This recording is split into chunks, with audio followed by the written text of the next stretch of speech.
This is Khalid Muhammad, former national representative of Minister Louis Farrakhan of the Nation of Islam. Mr. Muhammad is the man who made so many of the front pages of America's newspapers with a speech at Kane College, which so many people called anti-Semitic and a lot of things. At the very least, racist. You remember the comment? He picked up the Pope's dress, and let's see what's under that dress.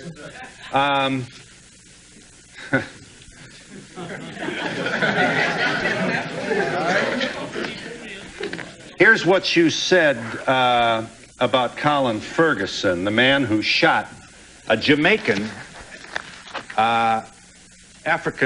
black male who shot 6 people on the Long Island train. Mr. Muhammad speaks. Where they set black inmates up in these jails and penitentiaries, and in particular there in Nassau County, and pulled all the black officers out and the black inmates so they could jump on Brother Colin Ferguson, because they were mad with him for catching the Long Island train and killing all them white folks. I love Colin Ferguson.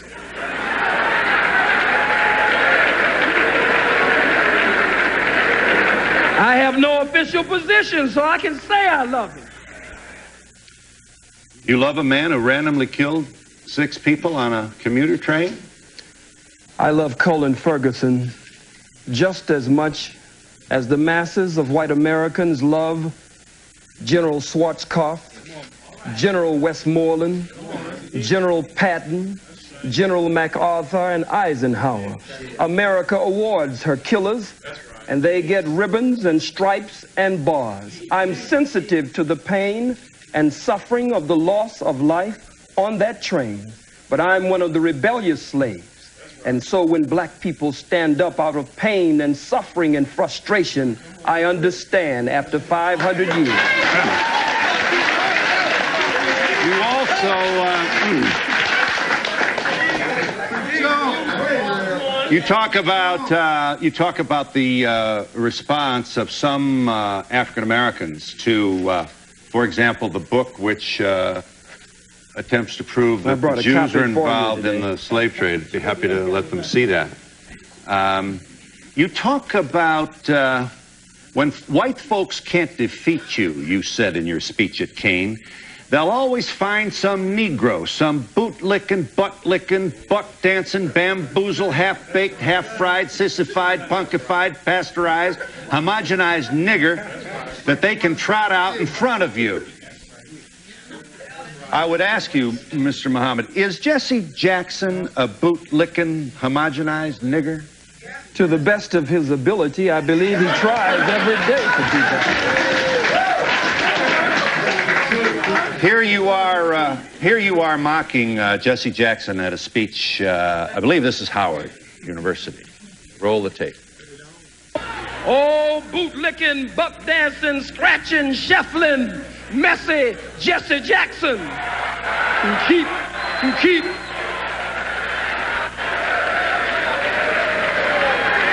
I am a somebody. I am a somebody who keep hope alive. I am a somebody. I don't rightly know who the hell I am, but I am somebody. Yeah. Are you an entertainer, or are you a committed person to black people? I'm so glad you asked that question. I believe that the liberation and salvation of the black nation must be brought about by black people gaining a thorough knowledge of self after our 500 to 6,000 year Holocaust, where we have lost over 600 million. And so I believe that that education process must be a process of 2 steps: inspiration and information. So I seriously give information, but black people are a people of rhythm and spirit, so I also give inspiration.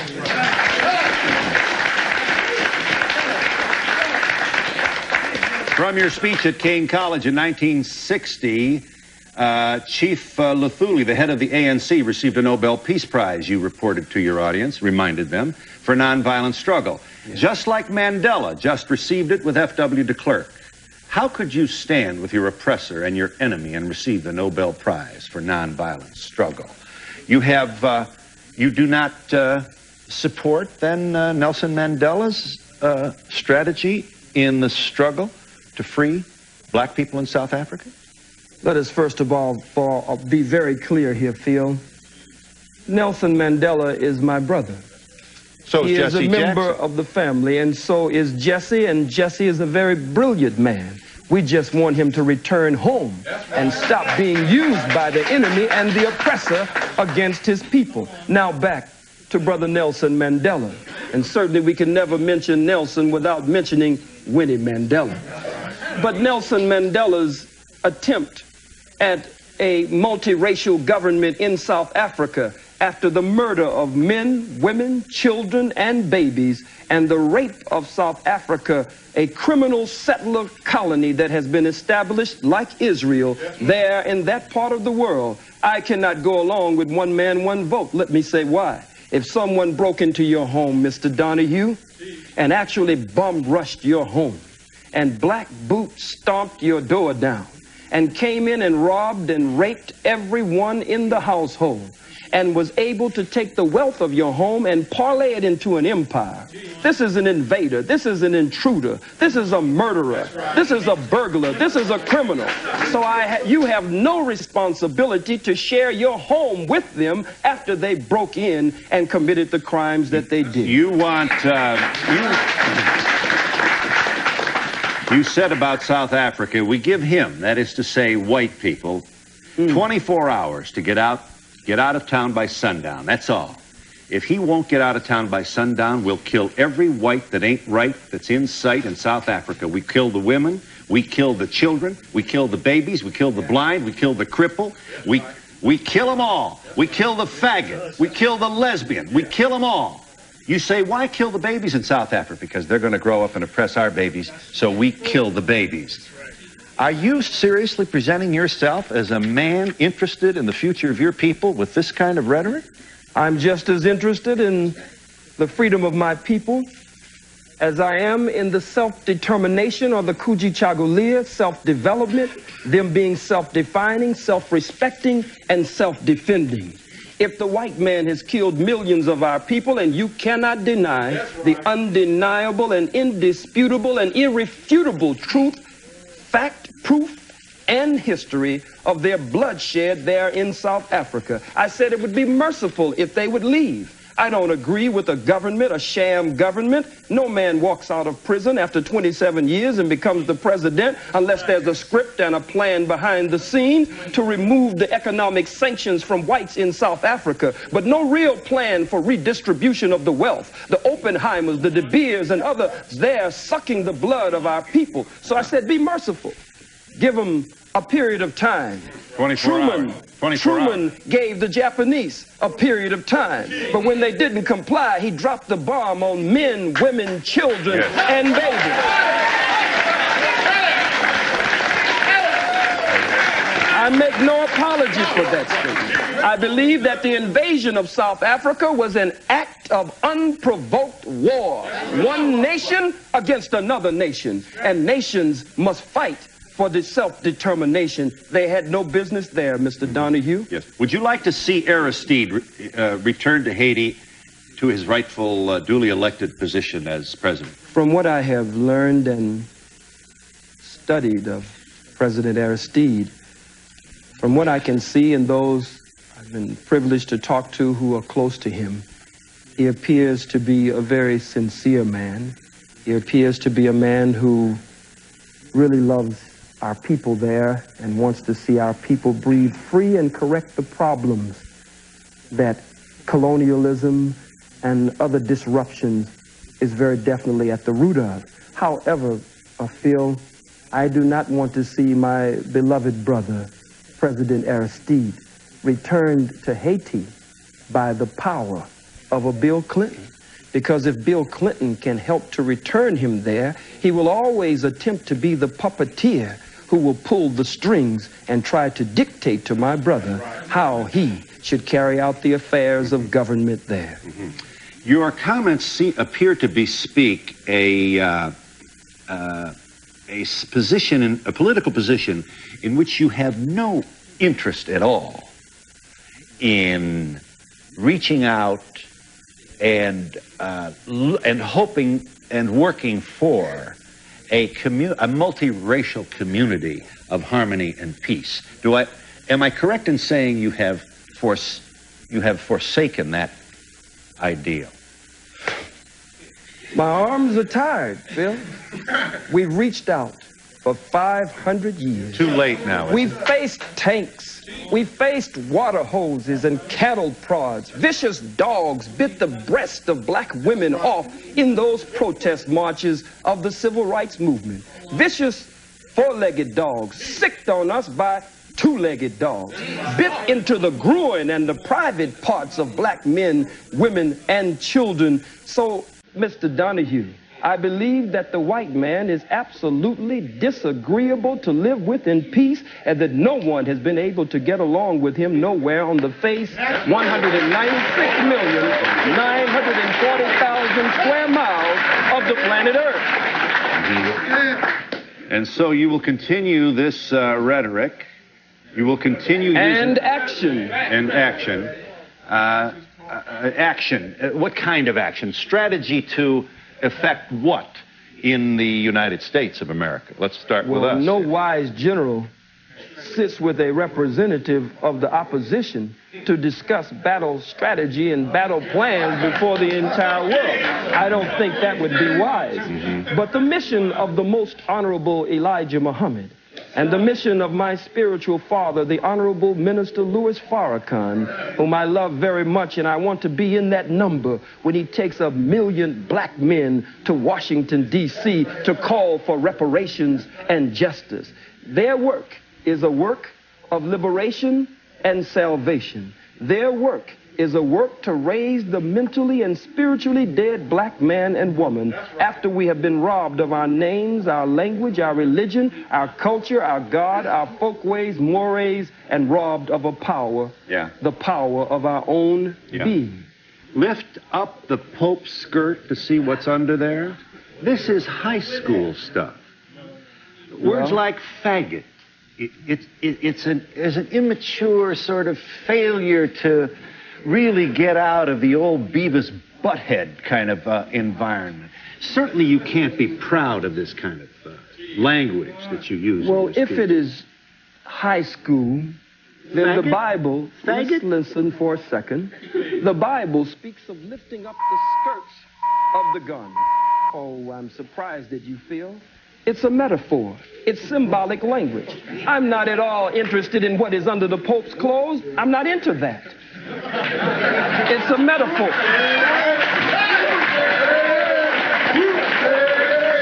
Let's see what's under there. But it is a metaphor to say, let us expose the Pope, according to H. Shelton Smith, President Emeritus of Duke University, in his book entitled In His Image, quote, the Catholic Church and the Pope were directly involved in the institution of slavery. They financed slavery and gave the okay that it was good business to sell Africans. Lift up the skirts of his garment so that we can see the shame and reveal what has been hidden. But it has nothing to do with sexuality whatsoever. Well, what do you suspect has been hidden? I believe that it has been perpetrated. And why would we want to lift up his skirt to discover what it might be? Well, we're saying lift up the skirt again. I don't believe you're missing what I'm saying. Lifting up the skirt again, as the scripture says, raising the skirts of the garment. I'll say it once more for you, and only once more. Has to do with revealing the history, the hidden history. When you lift up someone's garments, then you show their shame. You show up their private parts, that which they normally hide from the rest of the world. I'm not dealing with organs under the garment. I'm dealing with the organ of slavery and those parts that have been kept private from the masses of the people. We are in New York City with Khalid Muhammad, and we'll be back in just a moment. Here here is just one of the comments that provoked the Anti-Defamation League to take out a full-page ad in the New York Times and other newspapers. What the ADL did essentially was publish in the New York Times some of the things that you said. Here's a part, this is an audio tape, of part of your speech to Kane College last November that created such furor. Khalid Muhammad speaking. The hook-nosed, bagel-eating, lox-eating, imposter perpetrating a fraud, Johnny-come-lately, just crawled out of the caves and hills of Europe, wanna be you. Not presuming you haven't been asked this before, but may I ask you kindly to speak to the loved ones of Schwerner and Goodman, who died with one of your brothers, Cheney, buried in a shallow grave in the South in the middle of the Civil Rights Movement because this black man was seen with two white Jews down there causing trouble, trying to promote the civil liberties of your people. Two Jews found in a shallow grave. I happen to have met the mother of one of these very brave people. And when she sees this, we can only speculate what must go on in her heart. You would want to say what to her? I don't have anything to say to her. You just condemned all Jews with that observation, with this alliterative kind of Jew bashing that so excites your largely male audiences. Well, I wonder why. It means that I speak the truth. I speak to the pain and hurt of the masses of black people. I speak that which many of them wish they could say. That's why they cheer and applaud. Speak to Mrs. Goodman. And I speak that also, speak to which Mrs. many Goodman. of them only whisper behind closed doors. I think it is very arrogant to put this on the screen, and for you and for others to attempt to tell me, one of the Holocaust victims of the African Holocaust, displaced in the death and decadence of the diaspora of the Western world after having been robbed and raped and murdered, to tell me how to hurt. These are strong words that you put on the screen, but you cannot tell the aggrieved and the victim. As I was talking to Brother Malik Zulu Shabazz, the young student warrior from Howard University, and we were going over this, and we said, how do they expect to tell we who have suffered so much how we should speak? When you're hurt, you'll say faggot, you'll say cracker, but you don't want to give me time to say where these terms came from and how they apply to your people here in America. If it is true that I don't want to give you time to explain the etymology of these words, it is also true that you apparently don't want to respond to my question regarding the loved ones of two Jews who lost their lives to stop the diaspora of the black people. I don't know. Do you have any? I don't know why they were there, and you don't know why they were there. But Really? I must say this. So you're wondering whether they were there for your people? I'm not wondering at all about them. I'm concerned with the suffering and the pain of the masses of black people. No one wants to pay reparations. The Jews received over $100 billion in reparations and gets $4 billion annually. A Holocaust museum was set up for them on this soil for over $200 million, and they get $21 million annually just for operating expenses. But the Catholic Church, the Pope, the Jews, the Arabs, white people in general, no one wants to pay reparations to these, the sons and daughters of Africa. So I speak to them. I speak to them. I don't speak to the family of those two Jews. There are too many of us for me to speak to them. You don't want to take any time to make any particular We've given statement. all the time we've been in America. Now it's time we do something for ourselves. We are the same people, Phil, that when you beat us and rearrange our eyeballs in the socket and rearrange our face and beat us and stomp us before the world, we're the same people that get up because God just made us with tender and sensitive hearts as his chosen people and say, well, can't we just get along? Be united.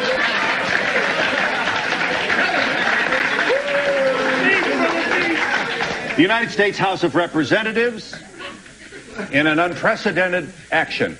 I don't know whether there's a precedent for the U.S. House to take its time to debate and vote on the condemnation of a private citizen, but it has done that. 435 members of the House of Representatives debating the condemnation of Mr. Muhammad.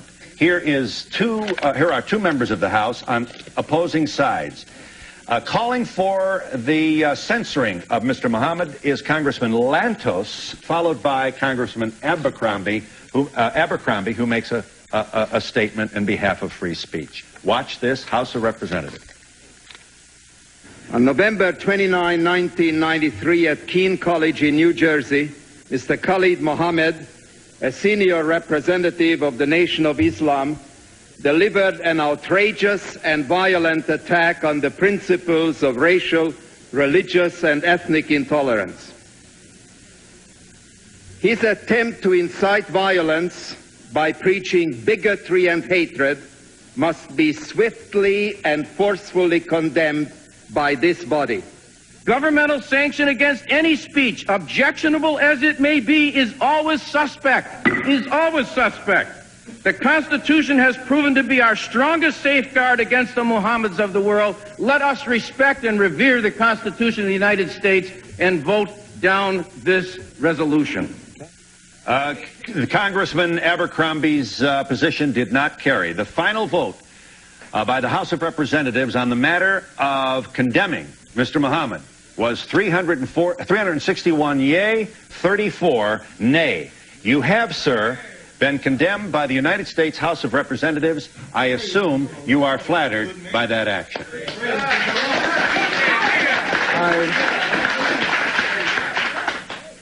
I believe that my ancestors, I believe that the blood that cries out from the grave of my ancestors who went to an untimely death at the hands of the white wicked slave traders, I believe that they cry out, their spirit is around me and their spirit emanates from me. And I believe that as a righteous man of God, but as a freedom fighter and a revolutionary, it is one of the greatest honors that could be paid. And we'll be back in just a moment.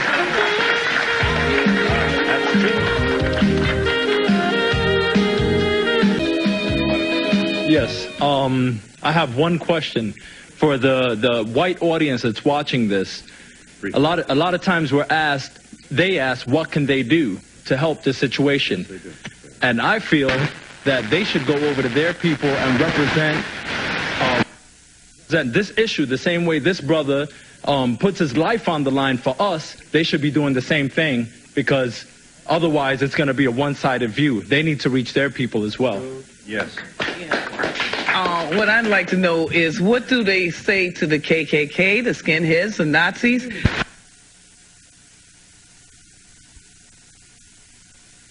All white folks support the KKK.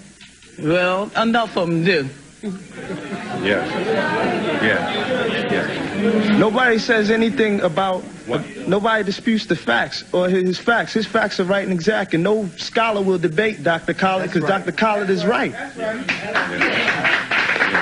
going to answer that lady's question. Not support KKK. But this gentleman up here... There.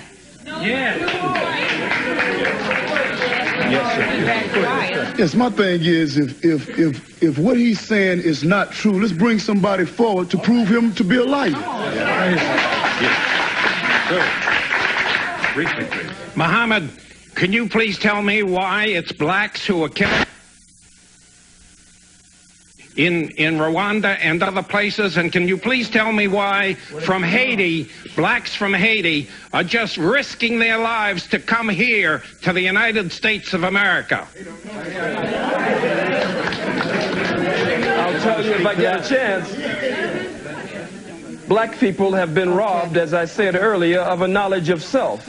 And when you rob people, sir, of a knowledge of self, then it means that they start to take on the characteristics and the nature of their oppressor and their colonizer.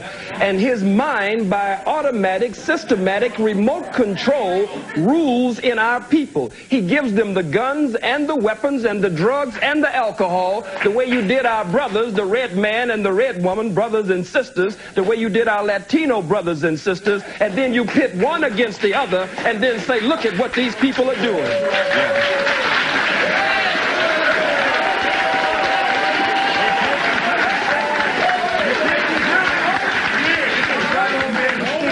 Yes. Adolf Hitler perpetrated the Holocaust. May I have your attention, please? Adolf Hitler perpetrated the Holocaust on 11 million people that died, 6 million of which were Jews, 5 million were others. Am I to understand that you would very much support his way of doing things, and him for that matter? Sir, this is not reverse racism nor discrimination that you could tie into your statement on Hitler. If the slave master is whipping the slave and blood is running down the slave's back, and that's incidentally where the term cracker comes from the cracker man who was had the crack of the whip on the slave's back.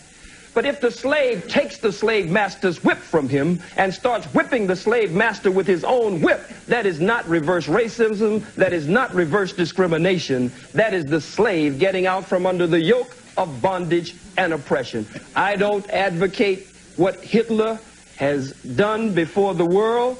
Hitler's struggle. I went to the Holocaust Memorial Museum and I tried to separate Hitler as a freak of nature from the rest of white people. But after all that we have gone through, I know that there's a little bit of Hitler in all white people and a lot of Hitler in And we'll be back in just a moment.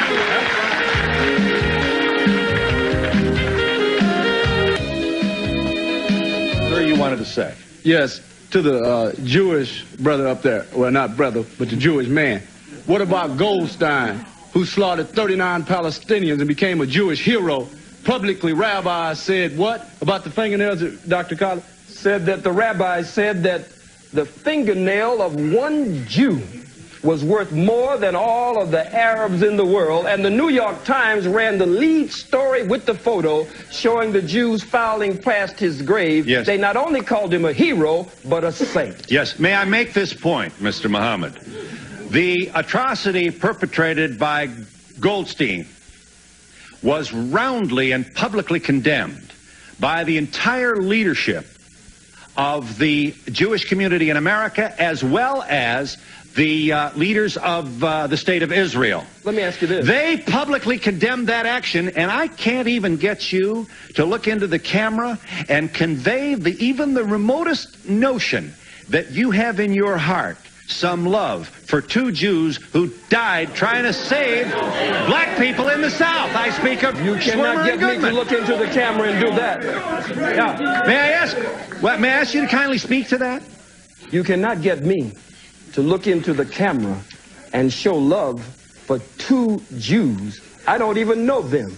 I live with this pain and suffering every day among my own people. Look at our babies. They're in the Oakland, in the Bay Area. They're watching Schindler's List. You have your Schindler's List, but for us, it's been a swindler's list because someone is attempting to steal our birthright. They stopped the movie. Take our babies out of the movie as though it's such a moral outrage. And then Spielberg comes in. The governor comes in. What about the statements of the Jew Howard Stern, the comedian Jackie Mason? What about Moshe Dayan? What about the fact that members of the Senate have made racist comments and Congress, and they were voting against me, but they were not brought up by their own colleagues in that so-called august body? Yes.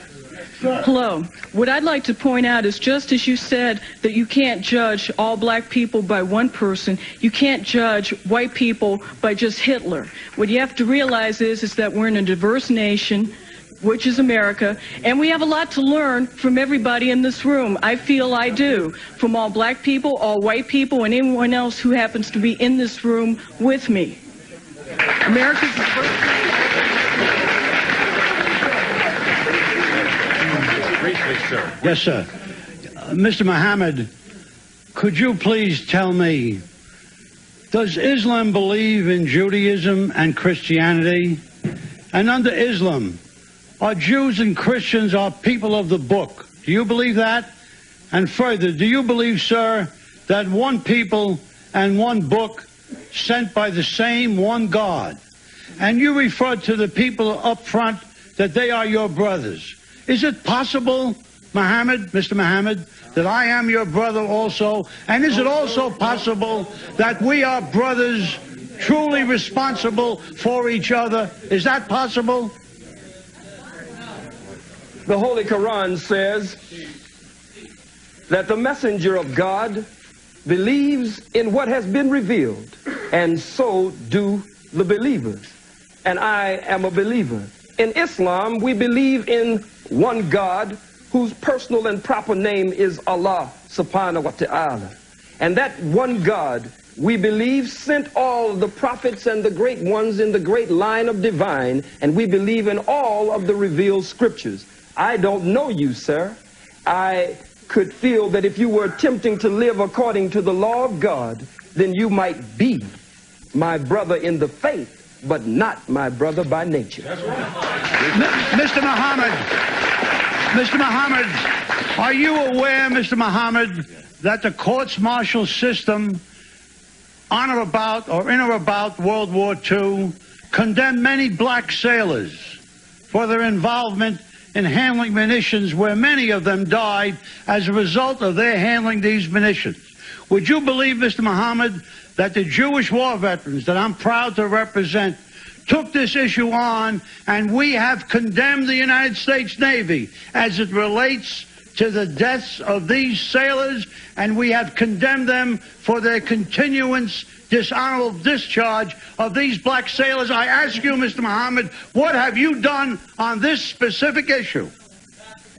Well, it's kind of difficult to believe you on anything, but I would say this, that I do know that during that same war, that America was, as is today, so racist until the German officers, when they were captured, could eat in the same mess hall and have the same accommodations as the white American officers. But the black troops were segregated, couldn't come into that mess hall unless they were scrubbing the floors and washing dishes. So it was a white man honoring another white man, though one was American and one was German, and they were supposed to be enemies. There was still a tie that was able to bind the two together. And we'll be back in just a moment. Yes. Yes. You want to show that? What is that? Is that a... It's a black man being burned alive with an audience like this cheering and applauding and tiptoeing to get in the picture. Mm-hmm. Yes, ma'am. Yes, hi. Yes. I'm representing Queens College, and everyone is talking about that we have as students is our history is not being taught in the textbooks. Right. And by me being a student and a citizen of America, yes, I would like to know, when is that time going to come so you can learn about my history and understand my people? We are not in your books. Yes. Sir. Yes, Phil, I like to say that, you know, what he's saying is being backed up by Jewish scholars as well. This is not only the information that Khalid has. Jewish scholars have the information. I'm from Fort Worth, Texas. He came to Fort Worth, Texas, where the police department is killing black men wholesale. 6 black men have been killed in less than a year. But through his effort, there's been a change on the gang members' part in our community. So we appreciate Brother Khalid.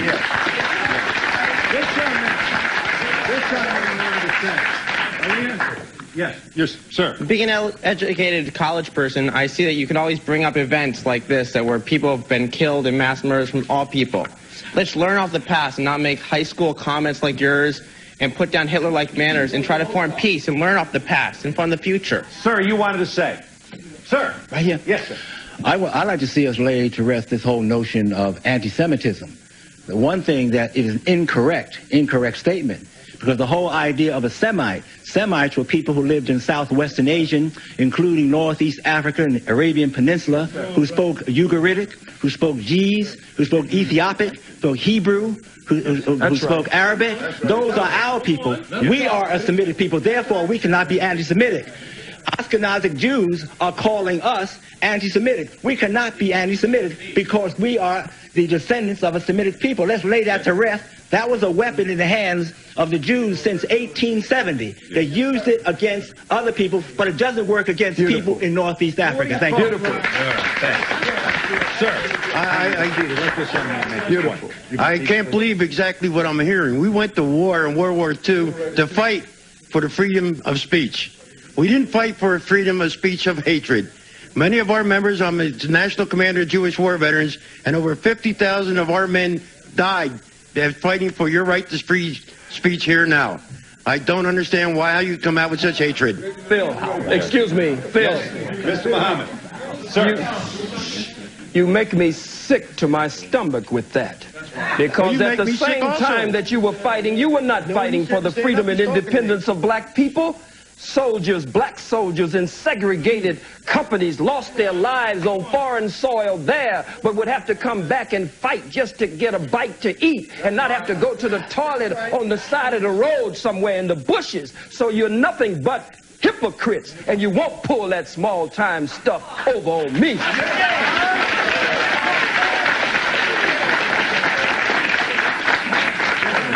Yes, ma'am. Why don't we talk about how the merchant Jews come into our black neighborhoods and they suck the life and the money out of our neighborhoods and put it back into their neighborhoods? Yeah. Briefly, sir. Briefly. First of all, I'd like to say peace to all the gods and earths and all the people that came here to represent. Brother Khalid is definitely a true warrior in the cause of black struggle. What I'd like to say as a young black youth is that I feel that America has subjected me to a Holocaust. You understand? From all my ancestors all the way back to even right now, Rodney King, the brother in Staten Island, all we've been subject to is death and destruction here. And as far as Jewish people, in the Bible, it say that ye are of the synagogue of Satan. And I'd like to ask you people, why do you feel that you have cornered the market on sympathy, and why can't you feel the pain of the black Holocaust? Why do you think that when we say the black Holocaust that it's some blasphemous statement? I'd like for y'all to address that. Yes. All right. Beautiful. First of all, sir. Yes, first of all, with regard to the last speaker, the NAACP was partially founded by Jews. But now I'll get to my question. All right, now let me just say one final point. Eldridge Cleaver once said, if you're not part of the solution, you're part of the problem. And I'd like to just end this show, hopefully, by some positive note and ask Khalid if perhaps he'd tell us what his real agenda is. Is it just to go out and try to talk about hating people, or are we going to have a race war, or are we going to have cooperation? We're going to try to work together. Yes, thank you for the question. I'll give you an opportunity to answer that question when we come back in just a moment. Area code.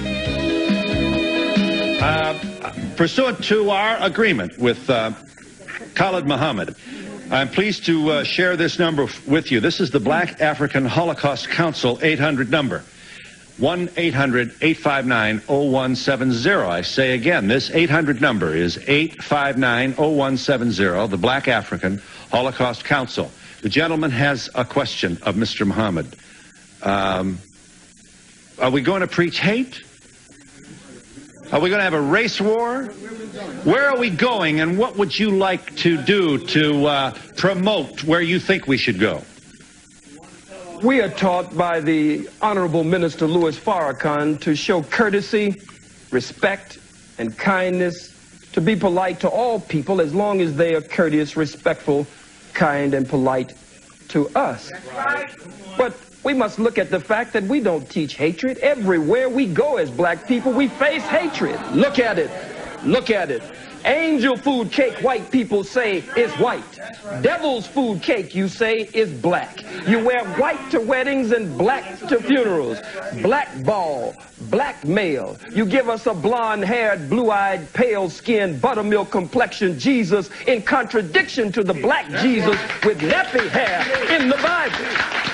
Our own babies, according to behavioral scientists, our baby girls, when confronted with choosing between a black doll and a white doll, there has been so much damage done, they choose the white doll and say the black doll is ugly.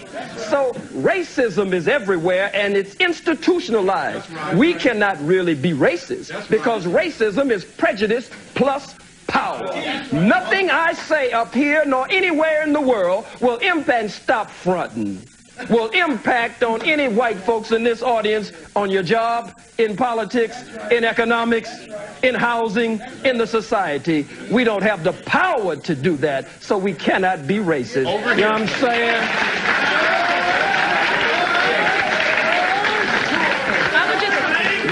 I would just like to say to this gentleman, I would like to say to this gentleman and all other people who are not blessed with melanin at this point in time, to understand that what has happened in our history is that you have been misinformed as much as we have been misinformed.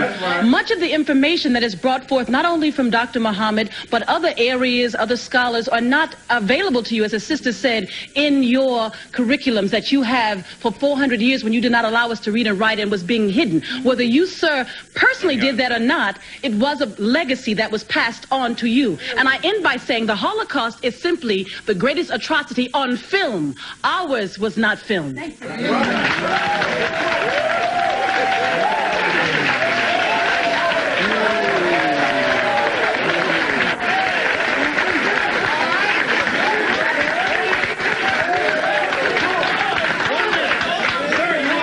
Yes.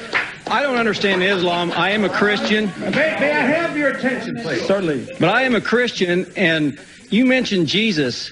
Let's go back historically and see what Jesus did. Jesus died for me, and he died for you. Jesus is a God that loves all men, and all men are created equal. I just wanted to answer the gentleman over here's question. This young man wants to answer you. With respect to the race war, there will be a battle between black and white. And I fast and pray today that God, Allah, in his good time, remove all white folks from the planet Earth. And we'll be back in just a moment.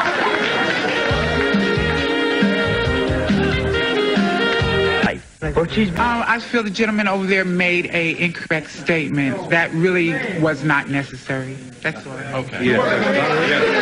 Seconds left. Yes, ma'am. I just want to say that my love and loyalty goes to Dr. Muhammad. And sister over here is a little lost. She got the contact lenses in, you know, the fake lenses, but we won't go into that, you know, it's no news. All right, my point is, there is, you know, we seem to be attacking issues that really have no relevance. This man making a statement that is factual, like brothers and sisters said. These are in the books written by Jewish scholars, not by him. He's just quoting, and we're attacking him. So, what's the name of this book, brother, please? Secret Relationship Between Blacks and Jews. Okay. Yes. I have time only to thank you all for your contribution to our discussion. Thank you for joining us. Join me in thanking all the speakers for their contribution. Services provided and promotional fees paid by the following: